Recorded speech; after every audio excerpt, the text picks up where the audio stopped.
மதுரை ஸ்டைலில் மணக்க மணக்க மட்டன் குழம்பு தான் இன்றைக்கி நம்ம பண்ண போகிறோம்.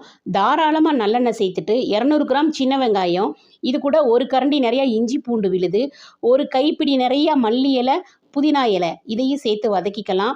3 தக்காளி, பெரிய தக்காளியை எடுத்து கட் பண்ணியிருக்கேன்.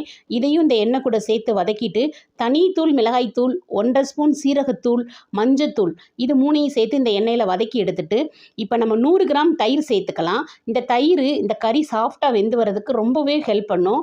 600 கிராம் வெள்ளாட்டங்கறியாக நான் வாங்கியிருக்கேன். வெள்ளாட்டங்கறி ரொம்ப டேஸ்ட் கிடைக்கும், உடம்புக்கு ரொம்ப நல்லது. 10 நிமிஷம் இந்த எண்ணெயிலையும் மசாலாலையும் இந்த கறியை நல்லா வதக்கி விடணும். இப்போ இந்த குழம்புக்கு தேவையான உப்பை சேர்த்துக்கிட்டோம் 2½ ஸ்பூனு.